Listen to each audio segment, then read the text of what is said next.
వాత్సల్యము ప్రతి దినము నన్ను దర్శించెను.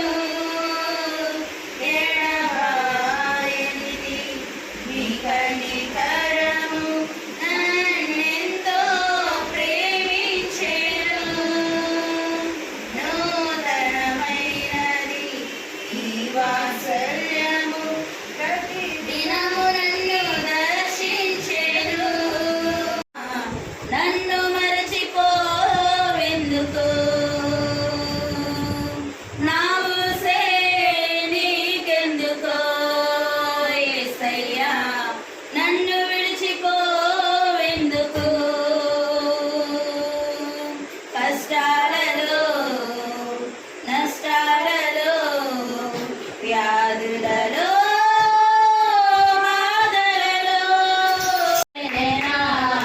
సంగీతము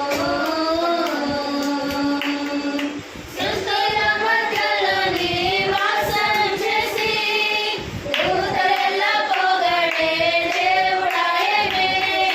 స్తుతుల మధ్యలో నివాసం చేసి దూతల పొగడే దేవుడాయనే.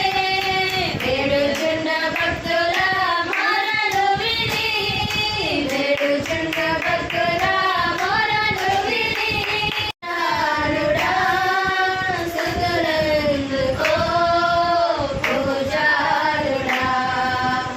ఆకాశమందు నీవు తప్ప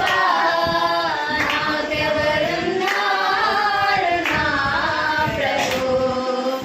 ఆకాశమందు నీవు తప్ప నాకెవరున్నారు నా ప్రభు.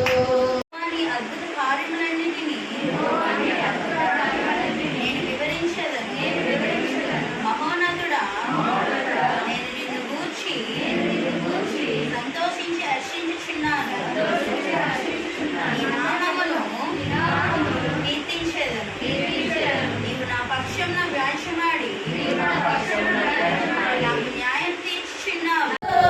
నీవు తప్ప నాకెవరున్నారు నా ప్రభు. స్తుతి పాత్రుడా, స్తోత్రాలుడా, స్తుతులందుకో పూజారుడా. స్తుతి పాత్రుడా, శరాబులలో నిలచి దూతలతో కలిసి,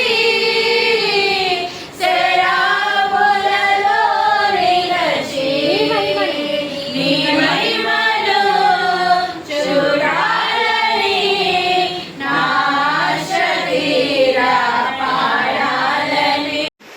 మరి నేను స్కూల్లో జాబ్ చేసేటప్పుడైతే నిజంగా నేను చచ్చిపోతానేమో అనేసుకున్నాను గొడవ మీద. అందుకే అంత పెద్ద బోర్డు పడిపోతుందని నేను అనుకోలేదు. చాలా హుషారుగా పని చేసుకుంటున్నాను, నమ్ముతూ అందరితో పని చేసుకుంటున్నాను. చేసుకునేటప్పటికి అది సడన్గా ఒక నాకన్నా ముందు ఒక అతనికి అలాగే గొడవ మీద దెబ్బ తగిలిందనమాట. అతనికి ఏకంగా సుత్త ఎగిరిపోయి తల తగిలించింది. ఒక అంచు దగ్గర అతను నిల్చుని ఉన్నాడు. ఇలాంటి అంచు దగ్గర పైన నిల్చుని ఉన్నాడు. అక్కడ నిలిచి పడిపోతే అతను నిజంగా చచ్చిపోతాడు. అలాంటి దగ్గర నుంచి దేవుడు అతన్ని తప్పించాడు. నేను వెంటనే ఉన్నాను, కుర్చీలకి మోసుకుంటున్నాను. కుర్చీలకి ఇటు మోసుకునేటప్పుడు అంటే గేట్ నుంచి అక్కడి నుంచి నేను ఇటు అందుకోవాలి. అలా అందుకునేటప్పుడు అక్కడి నుంచి ఆ బోర్డు పెద్ద బోర్డు అనమాట. అతను చెయ్యి వదిలి ఎప్పుడు అతను చెయ్యి వదిలేయడానికి అంత చేస్తుంటాడు అన్నమాట. ఆ చెయ్యి వదిలేశాడనమాట. వదిలేగానే కాకపోతే నా నెట్ మీద ఇక్కడ పడిపోయింది. ఉంటారు. అలాగే ఇక్కడ బిలీవర్స్ అంటే బిలీవర్స్ నమ్మకస్తుల స్త్రీలుగా ఎవరు ఎంచబడుతున్నారు. అలాగే విశ్వాసంతో నడిచిన స్త్రీలు ఎంతమంది ఎంచబడుతున్నారు. ఈ యొక్క నమ్మకస్తుల స్త్రీలు ఈ యొక్క బిలీవ్ ఎంతైతే దేవుని యొక్క నమ్మకంతో ఉంటామో దాన్ని ఎంతలాగా నమ్మకం బట్టి ఎన్ని చూడగలుగుతాం. అలాగే విశ్వాసంతో నడిస్తే మనం ఏ విధంగా వెళ్ళగలమని చూద్దాం. అయితే ఇక్కడ అబ్రహాము వాళ్ళ యొక్క కొడుకుని ఇవ్వమనేటప్పుడు అతను బాధపడ్డాడు.